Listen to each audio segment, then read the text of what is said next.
ada beberapa anggota fraksi lain itu menginginkan Malang itu zero minol, zero minol. Nggak akan ada peredaran minol sama sekali.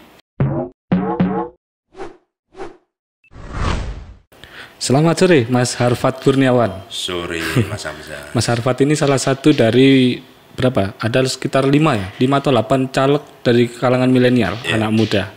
Harfat, lalu ada Gagah, Suryadi, Rimza, Randy, 5 Mia, Amitya itu termasuk muda juga. Salah satunya.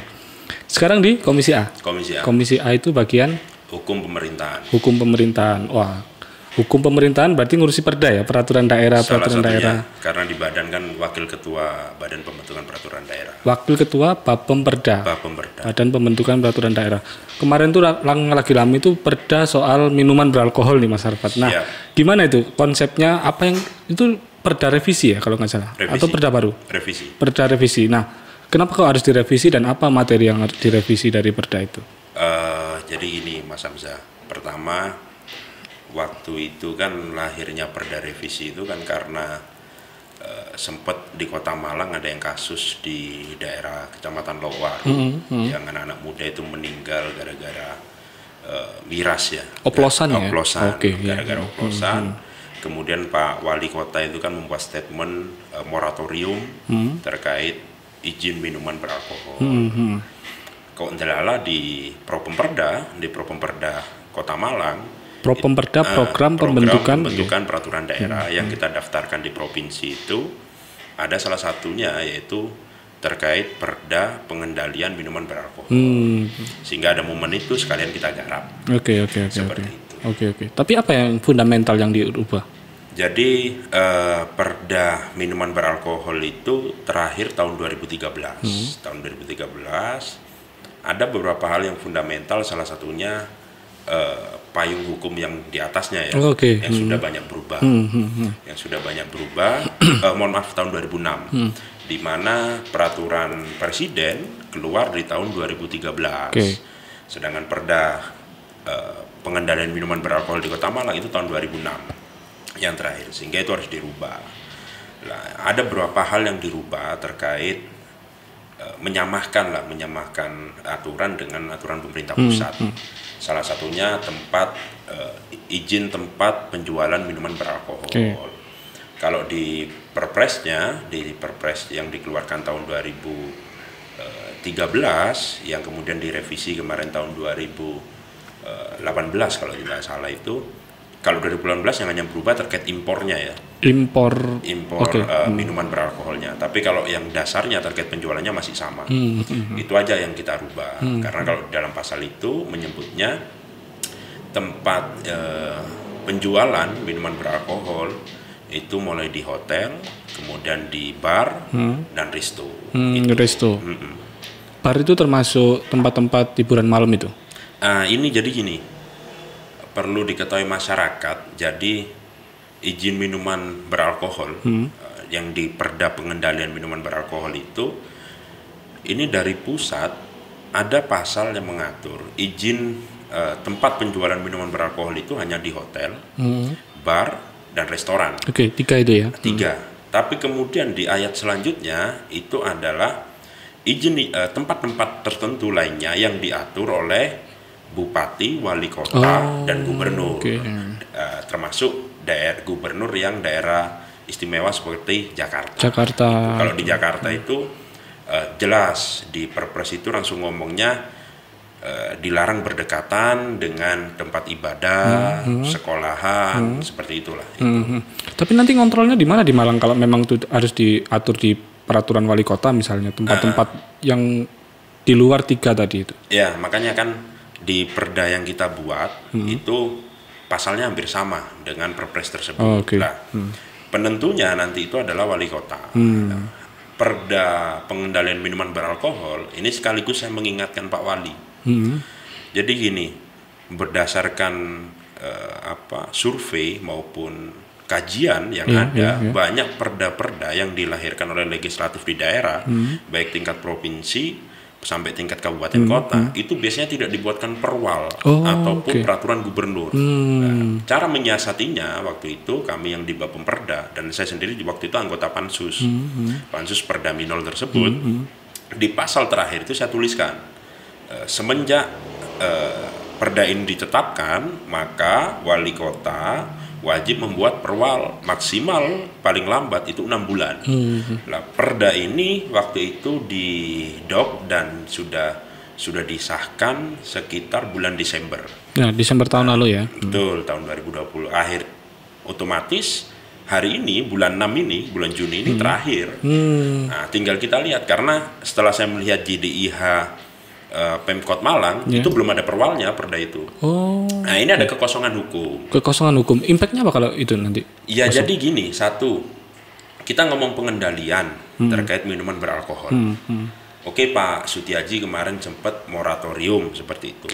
Tapi apakah moratorium itu mau selamanya? Moratorium itu tidak memberikan izin baru. Tidak memberikan izin baru. Tapi bagaimana dengan pelaku dunia usaha yang menjual minol itu izinnya yang sudah habis, terutama hotel. Hotel ini bisa dikatakan kategori bintang 4, bintang 5 ketika dia salah satu kategorinya dia harus menjual minol. Harus punya izin itu seperti apa. Yang kedua, Kota Malang ini kan sudah menjadi kota nomor 2 di Jawa Timur setelah Surabaya yang tingkat kehidupannya ini sangat ramai ya. Nah, kalau ngomong pengendalian otomatis harus ada diatur dong. Kemudian orang yang jualan pun itu harus diberi izin. Tinggal bagaimana pembatasannya. Semua Kota Malang punya target, cukuplah orang yang jualan minol ini di resto maupun di bar maupun di hotel. Kalau di hotel nggak bisa kita ini ya, tergantung hotel berapa bintang 5 di Kota Malang. Terutama resto dan bar semua. Targetnya hanya 10, ya itu saja. Tapi untuk perpanjang itu harus diperjelas. Ya, karena Mas, saya potong. Berarti selain 3 itu kalau ada orang jualan minol di toko itu nggak boleh sebetulnya? Jadi gini, ada yang namanya izin di perda tersebut bahkan di perpres itu izin tempat penjualan minuman beralkohol dan izin SIUP MB. Surat izin usaha minuman beralkohol. Boleh orang-orang itu menjual untuk, jadi di minol itu ada 3 kategori. Pertama adalah minol kategori A yang kadar alkoholnya itu dari 0 sampai 5%. Kemudian B itu yang 5 sampai 20%. Ya, yang C itu 20 sampai 55 kalau nggak salah. Nah, yang boleh diecer, yang boleh kita bawa pulang itu minol yang kategori A. 0 sampai 5% itu. Yang biasanya kalau masyarakat biasanya mereknya kayak bir gitu. Bintang gitu. Iya. Kalau yang B dan C di perda baik di perpres itu jelas, itu harus diminum di tempat. Nggak boleh dibawa pulang. Nggak boleh dibawa pulang.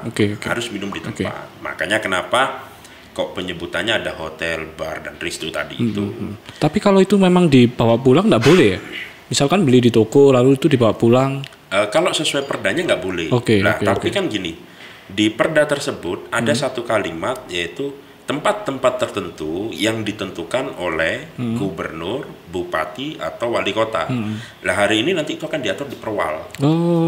Radius kalau di perda itu juga radiusnya 500 meter melingkar ya, seperti di Jangka itu jauh dari tempat ibadah, dunia pendidikan, rumah sakit, seperti itulah. 500 meter. Kalau itu masih di radius 500 meter enggak boleh. Nggak boleh, karena gini Mas Hamzah, dalam pengajuan izin tersebut itu ada yang namanya pemenuhan komitmen. Nah, pemenuhan komitmen itu yang menentukan itu Pak Wali melalui perwalnya. Contoh 500 meter tadi itu. Kemudian di perda kemarin itu sempat saya usulkan, yang saya inginkan gini, minol ini kan di Indonesia legal, asal mendapatkan izin ya. Itu harus kita garis bawahi. Nah, tapi harus ada pengendaliannya. Yang saya inginkan di setiap tempat yang jualan minuman beralkohol itu ada tulisan 21+. Kenapa seperti itu? Analoginya gini. kita nggak mau, saya kemudian pergi ke sebuah resto. Kalau saya pergi ke tempat karaoke malam hari, jelas dong nggak mungkin saya nggak bisa menduga tempat tersebut jualan minuman beralkohol. Pasti. Tapi ketika saya ke resto, nggak bisa kita salahkan. Ketika di meja itu ada orang beli bir semua, sedangkan saya seorang muslim, saya mengajak istri saya yang menggunakan jilbab. Nah, caranya agar orang sebelum masuk ke resto itu dia harus bisa berjaga-jaga, minimal ada tulisan 21+. Nah, ketika orang itu tetap ngotot masuk, nggak boleh menyalahkan ketika resto tersebut menjual minuman beralkohol kan gitu, karena sudah ada warning nih kan gitu. Malah kemarin yang kami inginkan itu nanti bisa dituangkan di perwal itu, kami ingin mencontoh kota Bandung. Di kota Bandung itu, Mas, semua tempat yang jual minuman beralkohol yang diminum di tempat itu botolnya nggak di atas meja. Jadi semuanya diganti di seperti teko gitu ya. Sehingga di Bandung itu walaupun kita ke kafe, ke resto malam hari, kita bukan seorang peminum, kita mau duduk di sana nyaman. Karena nggak ada botol-botol minuman beralkohol yang bermerek-merek itu seperti itu. Dan ibaratnya kita ngajak istri, kita ngajak anak nongkrong, nggak masalah dong. Karena mereka nggak tahu. Bahkan Bali kan sudah menerapkan itu. Kan? Bali sudah ya? Sudah menerapkan itu salah satunya. Mas, tapi kan ini kan kembali lagi bahwa ini muncul karena memang ada minuman-minuman oplosan. Tapi bagaimana, adakah impact ketika nanti ada bar, ada resto gitu, atau ada pub gitu ya, karaoke yang memang jualan minol tapi dia mengoplos? Jadi gini, Mas, setiap penjualan minol itu untuk terkait keasliannya cukai, itu salah satunya tugasnya dari bea cukai dan kejaksaan. Makanya dalam perda itu terkait pengawasannya, pemerintah bisa melibatkan Satpol PP, kemudian kejaksaan dan bea cukai, termasuk dinas yang membawai terkait makanan itu, izin-izin makanan itulah, sehingga nanti di sana bisa menindak hal itu ketika minuman tersebut minuman yang oplosan, yang ilegal.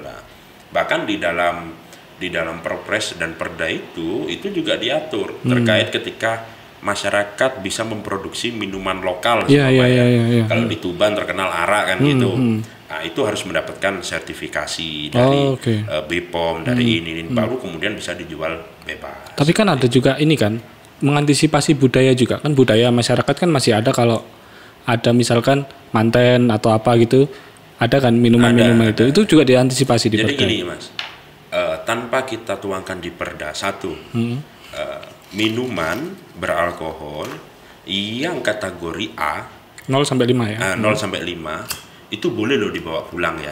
Boleh dibawa pulang. Orang minum yang bisa ditindak oleh kepolisian ini kan satu, ketika dia posisi mabuk kemudian membuat kegaduhan di masyarakat. Tapi kemudian kalau tidak membuat kegaduhan di masyarakat kan nggak mungkin kan seperti itu. Itu yang jelas lah.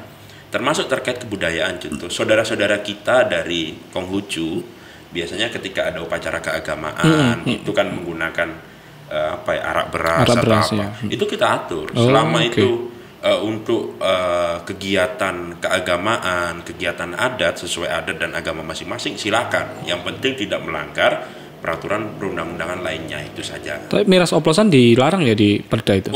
Jangankan Perda, undang-undang melarang. Apa ya maksudnya oplosan itu yang di mana, Mas? Jadi gini, oplosan yang dimaksud satu, dia diproduksi tapi tidak memiliki izin. Nah, saya memproduksi fermentasi apel ternyata apel ini bisa dibuat jadi arak saya tanpa memiliki izin kemudian saya menyebarluaskan, menjual dengan bebas, itu yang dilarang. Itu maknanya oplosan gitu, bukan merek dicampur merek gitu, enggak ya? Kalau merek dicampur merek, jadi gini, Mas, bahkan kemarin kita usulkan kalau bisa dinas kesehatan, pokoknya yang menaungi ini loh, makanan itu loh ya, itu saya inginkan itu bisa semua BPOM itu bisa melibatkan resto-resto, kemudian memberi sertifikasi kepada bartendernya. Setiap tempat usaha itu kan pasti memiliki menu yang dia unggulkan kan seperti itu. Menu itu berbahaya atau tidak? Maksud kami, Surabaya melakukan itu, Mas. Jadi di Surabaya itu setiap bartender itu benar-benar dibina oleh dinas terkait kemudian ketika diajari, dicek semuanya lolos, dia dapat sertifikasi. Lah, ketika Barbar atau Risto yang menjual Minol itu ketika yang melamar membawa sertifikat itu dari pemerintah kota, maka dia lebih akan diterima oleh Risto tersebut. Gitu. Seperti itu. Nah, untuk pengendalian botolnya, ini yang belum berhasil ya, kami kemarin mengusulkan itu, karena sangat-sangat ini ya, runningnya waktu itu udah hampir selesai.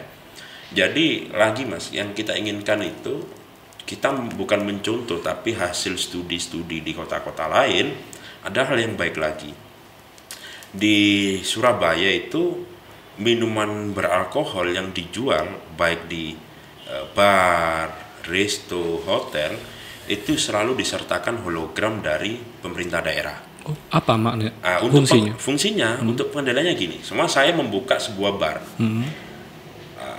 Kota Malang, Pak Wali Kota ingin peredaran minuman beralkohol di Kota Malang ini dalam 1 bulan seumpama 1.000 botol gitu ya. Oh ya, dikendalikan ya, jumlahnya. Jumlahnya dikendalikan.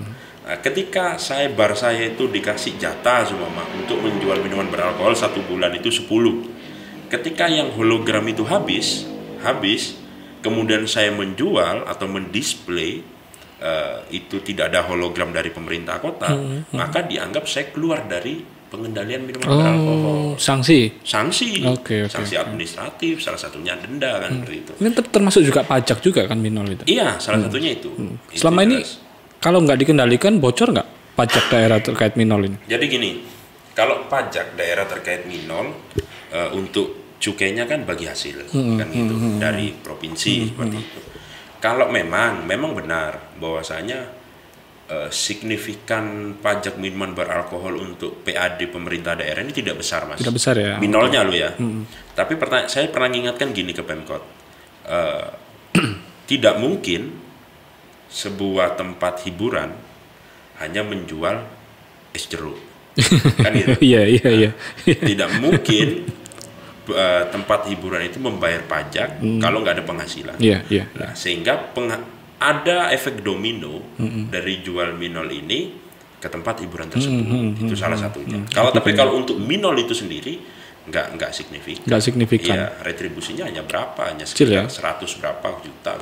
Berarti sekarang masih moratorium? Ini yang nggak ada kejelasan. Nah, katakanlah sekarang masih moratorium dan ada beberapa kafe, resto yang buka dan itu jualan Minol. Berarti ilegal dong? Kalau ilegal nggak, karena ada kekosongan hukum. Oh gitu. Jadi gini Mas. Nah, ini yang perlu saya ingatkan lagi. Sering saya ingatkan ketika kami hearing dengan dinas DMPTSP ya, perizinan. Contoh, ketika di moratorium izin Minol ini, oke, saya sepakat tidak boleh ada masyarakat ngurus izin Minol baru. Tapi bagaimana dengan pelaku usaha yang sudah buka tapi izin Minolnya habis? Iya. Habis ya. Okay. Kemudian dia jualan. Kalau dikatakan ilegal, sedangkan belum ada perwal dari perda itu, otomatis kekosongan hukum dong kan gitu. Kosong ya. Kosong. Nah, contoh kekosongan hukum, kalau kita belajar ilmu hukum, salah satunya waktu itu ingat nggak kasus ketika pencurian listrik? Oh iya, belum ada pasalnya. Belum ada pasal, bingung Pak. Orang nggak bisa dipidana kan gitu, karena belum ada pasal yang diatur. Lah kemudian orang nggak bisa ditindak. Kalaupun pemerintah Kota Malang menindak, apa dasarnya kan gitu? Izin saya ngurus izin juga nggak ditolak, enggak kan gitu. Nah, untuk memperpanjang izinnya lah, inilah yang dibutuhkan.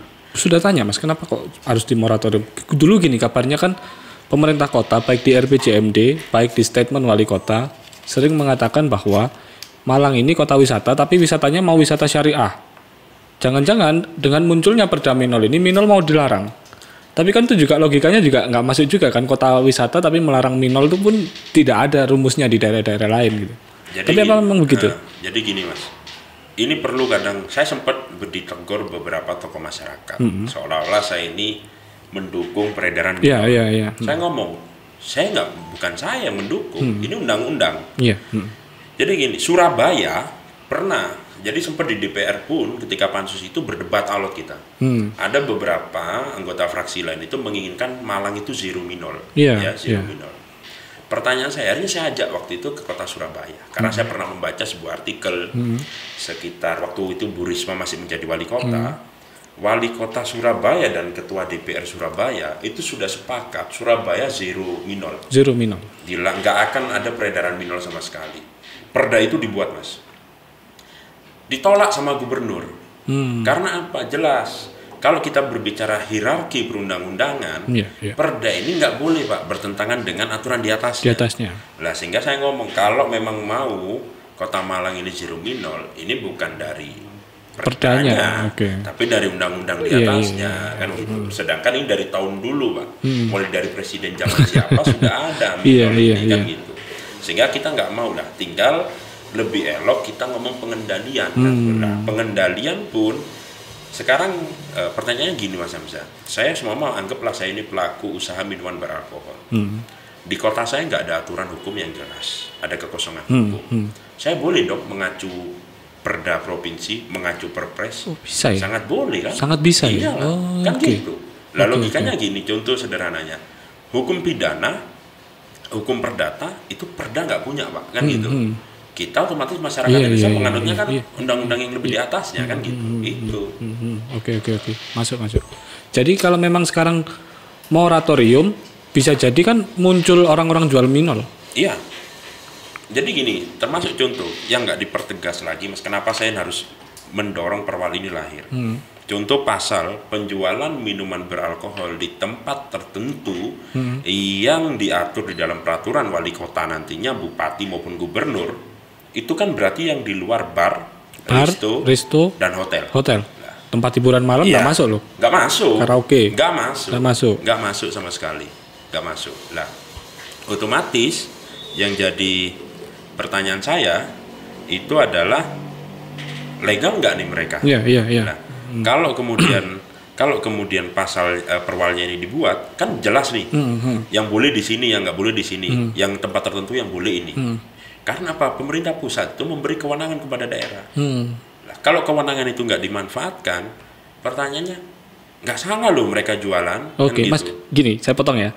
Sekarang perdanya udah didok, yang pengendalian minol yang baru. Perwalnya belum keluar. Artinya yang masih legal menurut perda itu bar, resto, kafe, hotel. Kalau ada karaoke jual minol berarti kan ilegal itu. Karena kan belum ada aturan khusus. Pertanyaan saya gini. Jadi kalau saya kemudian saya membuka tempat karaoke, saya izin bar di sana. Ada barnya, boleh nggak kira-kira? Iya. Sehingga untuk mempertegas ini kita butuh perwal. Jangan lupa di perda tersebut 6 bulan setelah perda itu lahir harus ada perwal. Pertanyaan saya, kalau Pak Wali tidak membuat perwal sampai lebih dari 6 bulan, apa impactnya? Di undang-undang pemerintahan daerah, wali kota dilarang melanggar peraturan perundang-undangan. Peraturan perundang-undangan itu dari tingkat undang-undang dasar sampai perdes, Pak. Jelas loh di hierarki perundang-undangan diatur. Berarti kan dia melanggar peraturan perundang-undangan, Mas, kan gitu. Itu jangan lupa itu. Perda tersebut didok tanggal 28 Desember. Sekarang sudah tanggal berapa? Juni kan? Juni akhir harus sudah selesai perwal itu. Nah, kemarin ketika kami ada hearing pertanggungjawaban pelaksanaan APBD tahun 2020, saya sudah mengingatkan kepada bagian hukum, termasuk kepada DMPTSP agar perwal itu segera dibuat. Itu belum katanya. Sedang proses. Kita tunggu bareng-bareng kan. Tapi memang dengan adanya perwal itu yang oplos-oplosan sampai orang meninggal itu sudah di ini ya. Sudah mulai, ya intinya harus kerjasama dengan aparat penegak hukum. Tapi kan biasanya oplosan itu mereka beli minuman katakanlah bir yang boleh dibawa pulang. Alkohol tambahannya dari apotek, Pak. Iya, makanya untuk apa namanya menindak itu kan harus jelas. Jadi oplosan itu ada dua, Mas. Oplosan yang sering disebutkan masyarakat ini kan minuman-minuman yang tidak bermerek, yang nggak memiliki izin. Tapi kalau oplosan yang kita minum di hotel, diminum di resto, itu nggak masalah ya? Itu nggak masalah, Mas. Nah, tinggal bartendernya itu tersertifikasi nggak? Pemerintah daerah mau terlibat nggak? Kan gitu. Oke. Kalau mereka terlibat, silakan kemudian diberi pelatihan. Alkohol kamu campur ini bahaya loh kan gitu. Itu belum ada. Oke. Dan itu yang kita mau dari legislatif seperti itu. Biasanya orang mencampur gitu, bartender masih awur-awuran ya kan, bir campur soju, campur amer gitu. Termasuk, Mas, di tempat-tempat karaoke itu ada celah hukum juga. kadang gini, pengusaha hiburan malam ini dia punya tempat ini 5 lantai ya semua ya. Kadang barnya cuma 1. Oke. Penafsirannya, boleh nggak minuman itu saya minum di lantai 5? Semua ketika bar itu di lantai 1. Harusnya nggak boleh dong. Nah, makanya kan banyak penafsiran. Penafsirannya iya. Banyak interpretasi. Nah, harusnya ketika biar nggak banyak interpretasi, pemerintah harus membuat aturan yang jelas, kan gitu. Kalau memang kemudian karaoke itu dilegalkan, biar jelas silakan di tempat-tempat tertentu itu disebutkan. Jadi Mas, izin-izin seperti karaoke, hiburan malam itu banyak Mas izinnya Mas. Oke. Orang kan taunya izin minol itu berarti karaoke itu izin minol, bukan. Banyak Mas izinnya Mas, termasuk minol A, B, C. Mereka ketika nggak mengantongi izin minol B, C, nggak boleh. Hanya menjual minol kategori A. Ketika mereka ngantongi 3-3-nya, silakan menjual 3-3-nya. Hierarki ya? Iya. Harus C dulu? Enggak, harus A dulu. A dulu? Oke. A dulu. Karena A itu yang boleh dibawa pulang. Oh iya, A dulu ya? Nah, A dulu. A itu boleh diecer. Boleh diecer. Kalau belum punya A, belum bisa ke B? Nggak mungkin ke B kan gitu. Itu kan jelas. Tapi kalau tidak ada perwal kan artinya gantung kan? Gantung. Katakanlah karaoke. Barnya pasti setiap karaoke ada bar dong. Ya. Tapi apakah minuman itu boleh dibawa ke room, itu kan juga jadi pertanyaan. Betul. Nah jadi gini, kalau ini nanti ada 2 pandangan. Satu orang bisa memandang ketika mengerti aturan itu akan ngomong, ya kalau barnya di sana ya minol B dan C itu boleh diminum di tempat. Ngomong di tempat berarti di bar. Izin bar itu ada luasannya. Oh iya. Sekian kali sekian izinnya ini, retribusinya sekian kali sekian luasannya lah. Permasalahannya ketika bar itu hanya 1 meja ini anggap, maka nggak bisa dong diminum di room atau di tempat-tempat karaoke itu. Itu gimana? Ada yang menginterpretasikan luas. Namanya izin 1 gedung, ya sudah mau barnya di pojok belakang, depan dan lain sebagainya, yang penting di gedung itu ya sudah. Maka tetap itu namanya diminum di tempat, kecuali keluar dari area usaha itu. Nah, ini ada 2 pandangan. Nah inilah yang harus dipertegas oleh pemerintah. Melalui perwal itu perwalnya. tadi. Karena kan pasti ada pertanyaan, kenapa DPR nggak mempertegas di perdanya kan gitu? Nggak bisa dong, karena jelas Perpres tersebut mengatakan tempat-tempat tertentu lainnya diatur oleh gubernur, bupati, dan wali kota. Tanpa adanya perwal, berarti pengendaliannya masih bisa ini? Iya, gini-gini aja, nggak jelas. Oke. Nggak jelas. Mas, tapi masih ada loh. Misalkan di salah satu kota Malang, misalkan jual di toko gitu ya, di ruko gitu, jual miras di ruko. Di salah satu daerah kan ada. Yeah. Dan itu yang di display baik kelas A, kelas B, kelas C. Dan itu boleh dibawa pulang loh. Itu bagaimana nanti penindakannya? Padahal kan aturannya udah jelas. Ya, jadi gini Mas. Ada izin tempat minum, penjualan tempat minuman beralkohol. Yang itu diminum di tempat. Yeah. Ada SIUP MB, surat izin usaha penjualan minuman beralkohol. Yang itu boleh dibawa pulang. Oke. Tapi yang diecer itu hanya A. Artinya kan kalau ke toko itu beli bir aja kan nggak apa-apa. Nggak apa-apa. Tapi kalau pulang bawa yang 20%? Nggak boleh. Tapi masih dilakukan dan display? Banyak. Nah, display pun itu diatur Mas. Display minol itu nggak boleh didisplay bercampur dengan produk-produk lainnya. Nah, kenapa? Contoh, A itu boleh dijual di minimarket dan supermarket. Harusnya. Dulu boleh. Kan sempat dijual kan? Ya, tapi jelas waktu itu kepala daerah periode kemarin jelas dia langsung membuat di perwalnya melarang. Itu boleh. Yang dilarang di minimarket, supermarket dan hipermarket nggak boleh. Sekarang di Perpres yang baru, peraturan presiden yang baru, minimarket hilang Mas. Yang boleh hanya di supermarket dan hipermarket. Ya. Ini kan klasifikasinya beda. Nah ini jelas. Dan itu pun displaynya dilarang di depan dan dilarang bercampur dengan tempat-tempat yang dijual produk lainnya. Itu termasuk memberi minol secara cuma-cuma itu dilarang. Dilarang Mas. Perda ada itu? Ada, itu Perpres juga ada. Baik kategori A, B, C? Semua. Jadi semua Mas saya ya. Saya pelaku usaha semua. Yeah. Saya ingin menjual satu produk biar cepat. Saya jual kacang 1 kilo bonusnya minol, itu nggak boleh. Nggak boleh. Nggak boleh. Harus beli ya? Nggak boleh, harus beli. Sempat kan dulu ada hotel yang membagi-bagikan, sempat rame. Iya. Nah, dibagi-bagikan di jalan itu kan. Oke. Mas kembali ke toko tadi yang jualan minol tapi kategorinya B dan C dan itu dibawa pulang. Itu penindakannya terus di mana? Satpol harusnya yang bertindak. Harusnya Satpol yang bertindak. Tapi masih bebas saja tuh? Masih bebas, betul. Sudah ditanyakan, pernah ditanyakan terkait hal itu? Izinnya Mas, izinnya yang nakal ini kan pedagangnya. Jadi kalau izinnya itu sudah jelas Mas, izinnya itu ada gambarnya. Ada gambarnya yang boleh dijual mereknya ini itu beda-beda. Nah kemudian kan Satpol harus menindak ketika memang ada aduan masyarakat yang beli di sana dibawa pulang, itu yang nggak boleh. Oke. Satpolnya nggak nindak tapi tetap aja judulnya pengendalian minol, tapi kalau Satpolnya nggak mengendalikan nggak bisa. Gitu. Oke, Komisi A itu juga nggak hanya ngurusi minol gitu ya kan, tapi ngurusi juga pemerintahan. Betul. Terus layanan publik yang baik. Ya, gimana selama ini Mas perkembangannya? Jadi gini Mas, Reformasi birokrasi. Aslinya ada hal yang menarik yang perlu kita diskusikan. Hari ini kita sering dengar yang namanya good government. Yes. Salah satu mencapai good government itu ngomong smart city. Iya. Nah, kalau bercandaan kami, ini mau smart city apa city yang smart kan gitu. Smart city itu apa indikasinya? Nah, smart city salah satunya adalah semua pelayanan itu berbasis IT. IT. Nah, Oke. Smart city kemudian ngomong literasi digital itu ada pilar-pilarnya. Nah, pilar-pilar ini harus tercapai. Contoh gini Mas, Kota Malang dibilang smart city, iya sedang proses iya.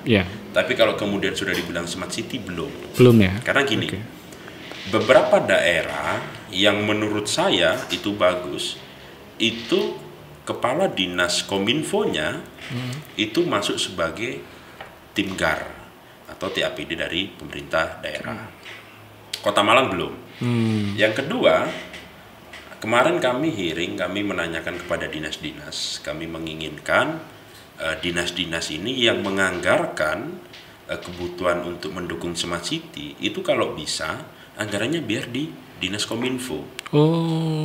Kalaupun tidak di dinas kominfo harus konsultasi dengan dinas kominfo. Karena gini Mas, kadang saya semua kepala dinas koperasi semua saya membuat aplikasi yang berdasarkan kebutuhan masyarakat terkait koperasi. Kadang yang kita beli aplikasi tersebut ini nggak sama dengan yang dipunya Kominfo. Nah, vendor sendiri pun pinter toh, ketika mau diperpanjang vendor pegang passwordnya entah namanya itu, akhirnya nggak bisa kita lanjutkan. Nah, hari ini pemerintah pusat juga menyediakan beberapa aplikasi yang free, gratis, yang kemudian itu bisa diakses oleh Kominfo. Sehingga kami kemarin memerintahkan Kominfo kalau bisa terkait IT ini, aplikasi-aplikasi, Kota Malang kan punya sambat online, itu. Nggak jalan. Nah, karena waktu itu Mas, itu berdiri sendiri-sendiri. Nggak terintegrasi. Semuanya harus terintegral dulu, yang kemudian di Diskominfo. Nah, sehingga semua kayak catatan sipil itu punya Mas, si Apple itu free Mas, itu hebatnya. Saya mengapresiasi betul kepala dinas catatan sipil itu karena membuat aplikasi yang free tanpa menggunakan APBD, namanya si Apple, yang itu bisa untuk memproses pendaftaran seperti pindah KK dan lain sebagainya lewat aplikasi itu. Lah, contoh kayak si Apple itu, nanti itu servernya atau hardware-nya, software-nya itu dititipkan di Diskominfo. Tapi terkait password-nya tetap yang megang dinas terkait. Jangan takut, Kominfo nggak akan bisa ngapa-ngapain kok. Lah, ketika semua ini sudah terintegral dan kemudian bisa semua kita masyarakat Kota Malang download satu aplikasi, hanya mendownload satu aplikasi tapi untuk semuanya itu bagus Mas. Nah, itu yang belum dilakukan. Belum. Smart City, apakah masang internet di kampung-kampung itu termasuk Smart City? Termasuk internet di RW-RW. Saya salah satu orang yang waktu itu menolak. Menolaknya itu bukan masalah menolak internet di RW-RW-nya, tapi peruntukan. Benar. Memang dalam hal ini pandemi ini masyarakat butuh yang namanya daring untuk anak-anaknya. Tapi tujuan dari WiFi itu apa? Bukan itu. Tujuannya untuk mendukung terkait smart city. Iya. Nah, seharusnya WiFi itu bisa dimanfaatkan oleh masyarakat. Contoh di Kelurahan A, di RW 1 ada yang namanya WiFi di RW itu. Silakan dong penggiat UMKM yang di RW tersebut menggunakan WiFi itu. Contoh, kenapa enggak Pak RW biar masyarakat ngurus pindah KK mengajukan ini, ada ini kok ada WiFi kok. Silakan Pak RW disediakan laptop, masyarakat yang ngurus apa by email. Iya. Harusnya tujuannya WiFi itu harusnya ya. Harusnya. Tapi sekarang sudah enggak begitu.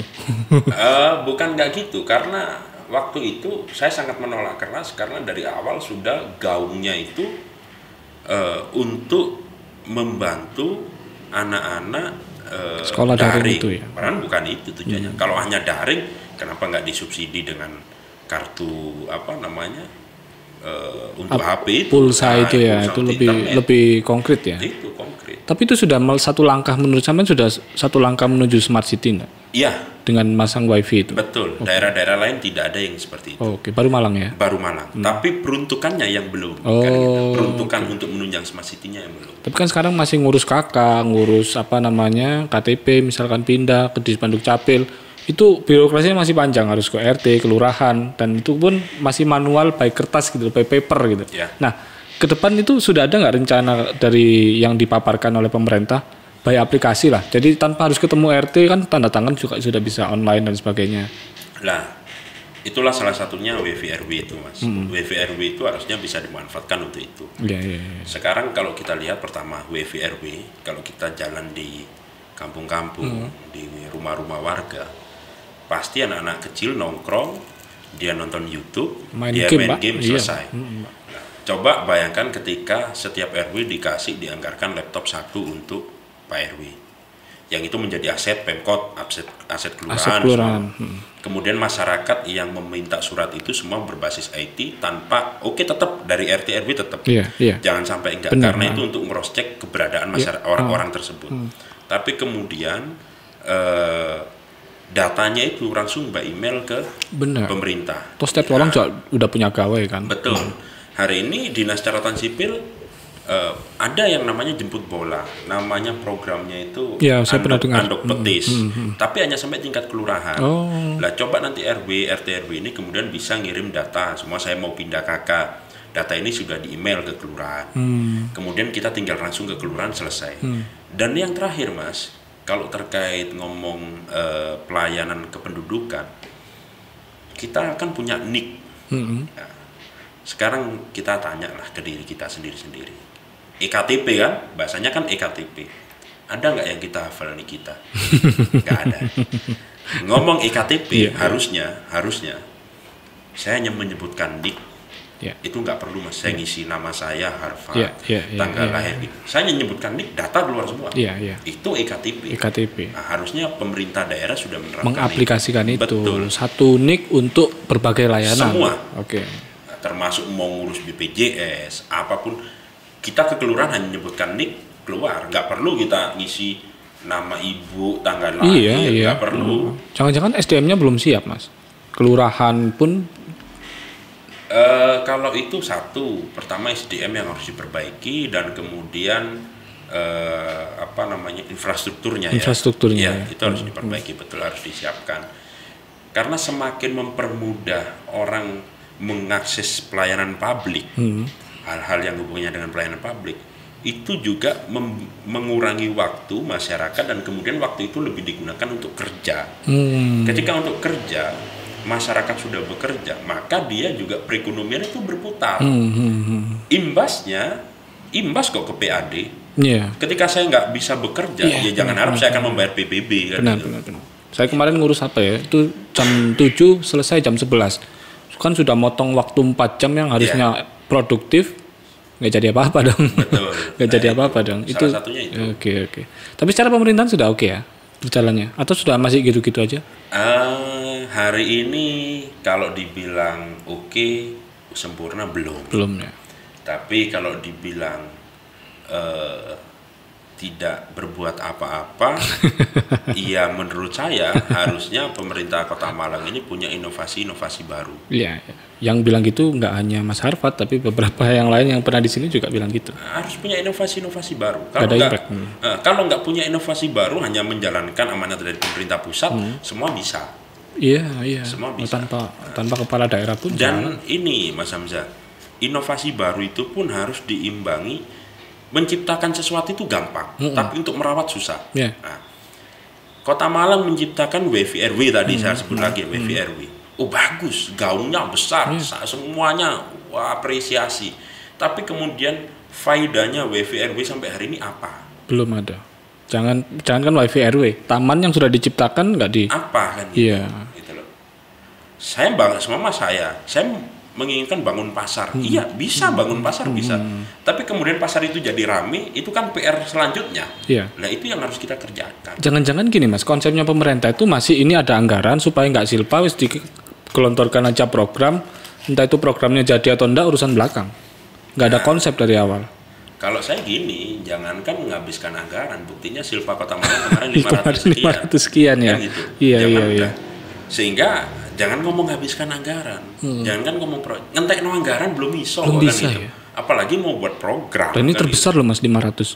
Dalam sejarah. Ya. Dalam sejarah, dan pemerintah sendiri yang minta anggarannya diturunkan. Silpanya malah lebih besar. Minta anggaran biaya tidak terduga 200 M yang saya baca itu. Tapi yang kepakai hanya 30%. Betul. Jadi gini, di awal-awal tahun 2020 COVID itu, waktu itu BTT-nya besar, 400 miliar. Iya. Saya salah satu orang yang menentang, karena gini Mas, BTT itu sangat gampang diselewengkan. Iya. Terus kemarin ada statement BTT tahun 2020 kita turunkan, karena BTT 2019 itu 400 M. Kita turunkan karena penyelewengannya gampang. Saya seneng, seneng saya. Alhamdulillah berarti sudah sadar. Tapi ternyata dari BTT 200 miliar yang digunakan hanya sekian. Loh, ini piye kan gitu. Kan gitu. Iya. Nggak, artinya kan perencanaan yang lemah kalau begitu. Iya. Jangan kan itu. Kalau mau kita koreksi lagi satu. Berapa silpa belanja tidak langsung setiap OPD? Anggaplah di mitra komisi A. Di mitra komisi A anggap hanya 13 mitra. 13 mitra, bayangin kalau satu OPD, terakhir saya cek, silpanya itu antara 1,5 miliar sampai 2 miliar lebih. Dikali 10 saja, sudah 20 M, Pak. Ini pantas nggak Pak, kalau misalkan silpa besar nyalakan COVID gitu? Oh, nggak boleh dong. Sekarang gini, kalau memang besar anggarannya, kenapa nggak kemudian silpa itu dibuat anggaran COVID semua? Sekarang COVID nih, kita ngomong satu mengurangi COVID, yang kedua ngomong pemulihan ekonomi.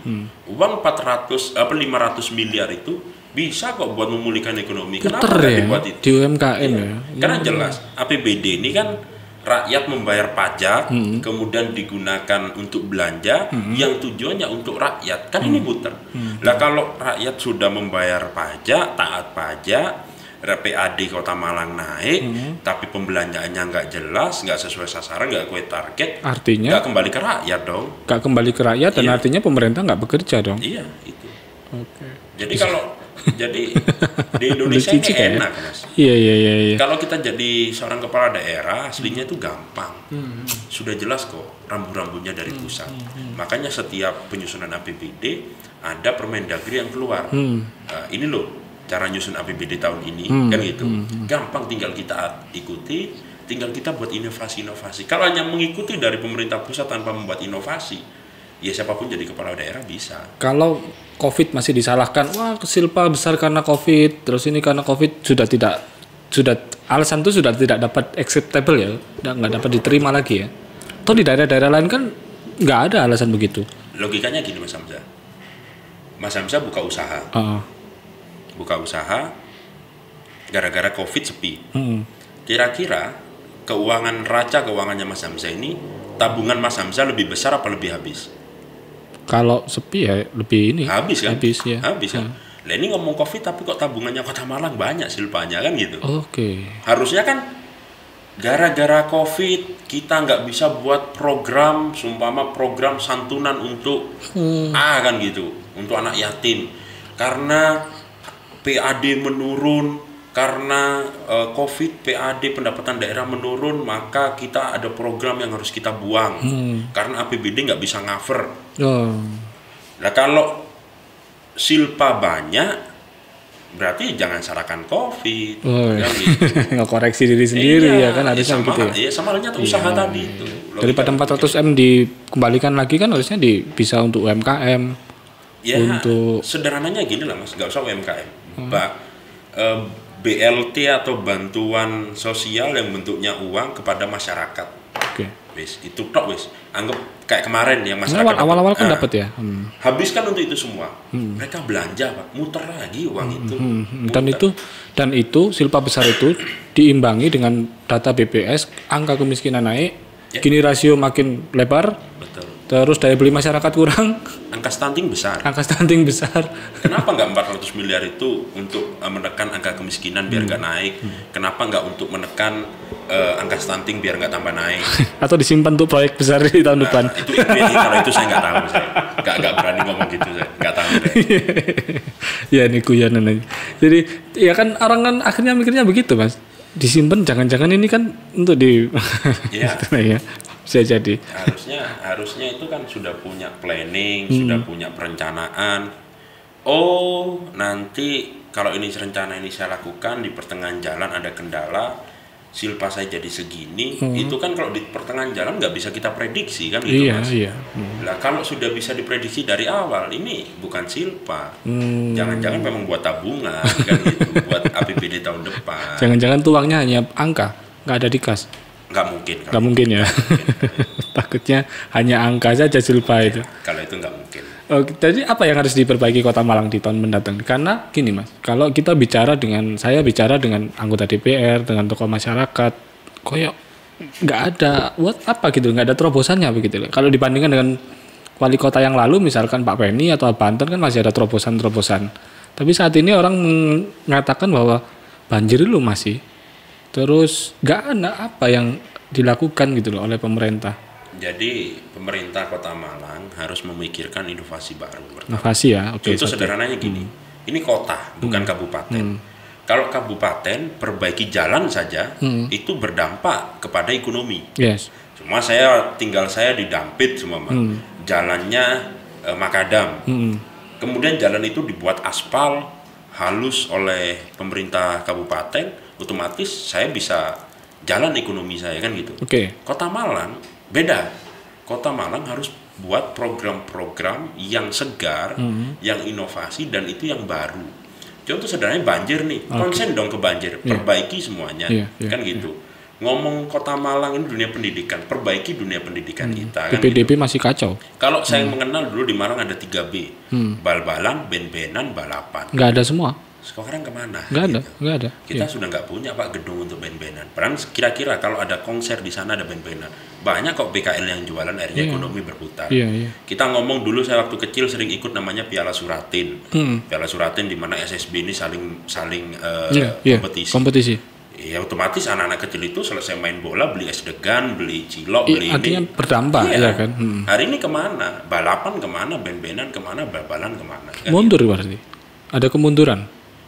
Iya, minimal kalau nggak punya inovasi baru, inovasi lama pakai lah. Ini inovasi lama nggak dipakai, inovasi baru belum ada. Nah, ini mau nunggu inovasi dari mana? Akhirnya bukan silpa lagi, bisa-bisa Silvi yang hadir. Tapi kan Dewan sudah mengingatkan hal itu kan. Sudah mengingatkan, sudah maksimal. Tapi kalau tetap eksekusinya ada di wali kota. Wali kota Mas. Jadi gini, saya sering bercanda saya gini Mas Hamzah. Hari ini tugas Dewan itu tupoksinya penganggaran, pengawasan. Dan legislasi. Dan kita ini sudah bukan secara hukum tata negara, aturan-aturan dari pusat, kita sudah bukan seperti legislatif dulu. DPR di kota kabupaten loh ya.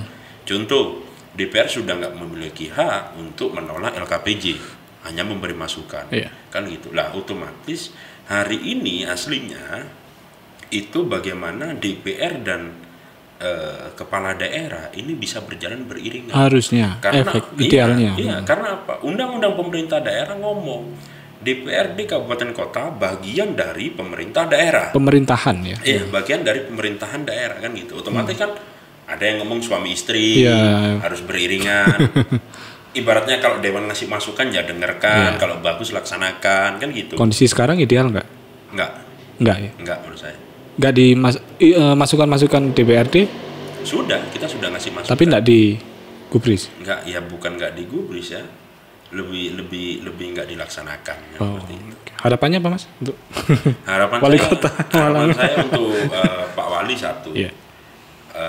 Ketika Kota Malang ini berhasil, iya yang punya nama ini ya Wali Kota, Wakil Wali Kota, pemerintah, DPR kan. Ya ayo bagaimana kita bisa berbuat untuk Kota Malang. Itu menjadi harapan saya. Harapannya ya. Iya. Oke. Kalau begitu kan harapan untuk 2 periode juga menipis kalau memang. Kalau harapan untuk 2 periode, saya pikir Pak Wali Kota bekerja dengan baik, DPR bekerja dengan baik, masyarakat yang menilai. Kalau memang bagus, saya yakin 2 periode tercapai. Tapi kalau melihat kondisi hari ini, masalahnya kan hari ini masyarakat penilaiannya minus. Kemudian masyarakat menilai minus, iya jangan salahkan kalau kemudian masyarakat tidak mengharap 2 periode. Intinya kan DPR sudah memberikan mengingatkan dan tidak digubris. Iya, nggak dilaksanakan lah. Oke. Kan gitu. Ya, tinggal nunggu menggunakan hak-haknya aja yang lain, interpelasi dan sebagainya.